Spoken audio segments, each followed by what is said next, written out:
Bonjour. Donc ce TD traite de la résolution ou de l'algorithme du simplex. Donc considère un PL, donc le PL, le modèle linéaire suivant, maximum de z égale 2x1 plus 7x2 sur les contraintes x1 moins x2 inférieur égal à 6, 2x1 plus x2 inférieur égal à 4, x2 inférieur égal à 2 et x2, x1 positif. Donc on va convertir le PS sous forme canonique, donc on rajoute les variables d'écart. Donc x1 moins x2 plus e1 égale à 6, 2x1 plus x2 plus e2 égale à 4, x2 plus e3 égale à 2, et avec des coefficients 0 dans la fonction objective, ça veut dire 2x1 plus 7x2 plus 0e1 plus 0e2 plus 0e3. Et la condition c'est que toutes les variables soient positives, x1, x2, e1, e2, e3 positifs. Donc il faut trouver une solution de base premièrement. Donc, ça veut dire si x1 égale à 0, x2 égale à 0, on trouve e1 égale à 6, e2 égale à 4, e3 égale à 2.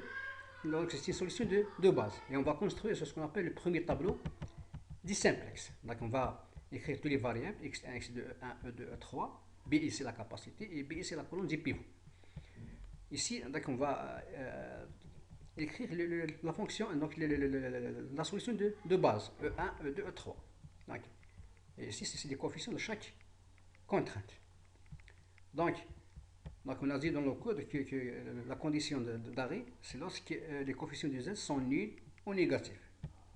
Si vous avez donc un coefficient qui est positif, donc il faut refaire les calculs.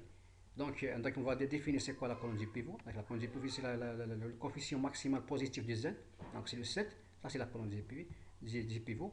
Et on va donner, donc x2 s'appelle, donc c'est la variable entrante. Donc on va chercher la ligne du pivot. La ligne du pivot, donc c'est le BI, c'est la colonne du pivot. Donc c'est le BI divisé par la colonne du pivot. Donc c'est 6 divisé par moins 1, c'est moins 6. 4 divisé par 1, c'est 4.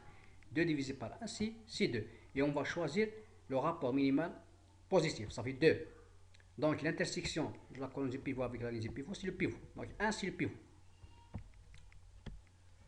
Donc, le deuxième tableau, donc c'est quoi? Donc on va essayer d'appliquer les règles comment construire le deuxième tableau. Donc premièrement, donc on va diviser la ligne du pivot sur le pivot. Donc le pivot c'est 1, donc cette ligne reste comme elle est. Donc c'est 0, 1, 0, 0, 1, 2. Lorsque la ligne du pivot croise une colonne au 0, on recopie la colonne. Ça veut dire, ça c'est la ligne du pivot, ça c'est la colonne.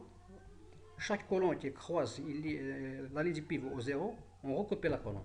Donc si on va recopier ça, donc E1, E2. Donc les autres valeurs sont calculées par la méthode de triangle de Gauss. Donc on prend cet exemple, par exemple le 1, comme le 1, donc on va revenir au tableau précédent.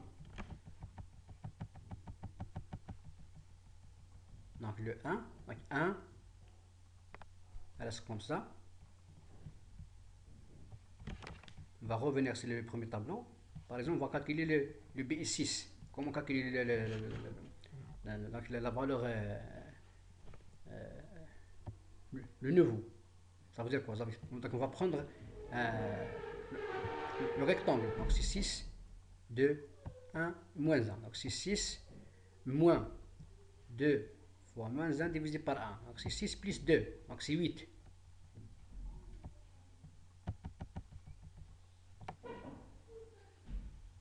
Donc c'est 8. Donc on trouve 2 coup 8, 2, 2. Pour le z, c'est 14. Donc c'est moins 14. Donc on va prendre la valeur de z, donc une valeur absolue. Donc c'est 14. Donc, donc il faut vérifier la condition de d'arrêt. Donc vous avez z. Donc vous avez 2. Donc c'est un nombre positif. Donc il faut refaire les calculs. Jusqu'à avoir les coefficients de z sont totalement nuls ou négatifs. Et avec la solution.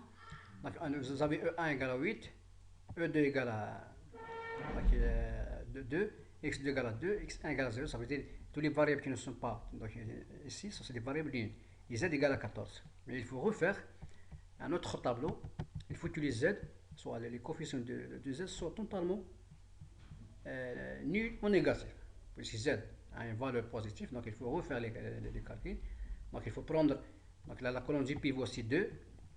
Et il faut choisir Donc la ligne du pivot, donc c'est 8 divisé par 1, 2 divisé par 2 et 2 divisé par 0. Donc 8 divisé par 1, c'est 8, 2 divisé par 2 c'est 1, ça c'est la ligne du pivot. Et donc vous avez donc, la ligne du pivot avec la colonne du pivot, donc le 2 c'est le pivot. Et ainsi de suite jusqu'à satisfaire la condition d'arrêt.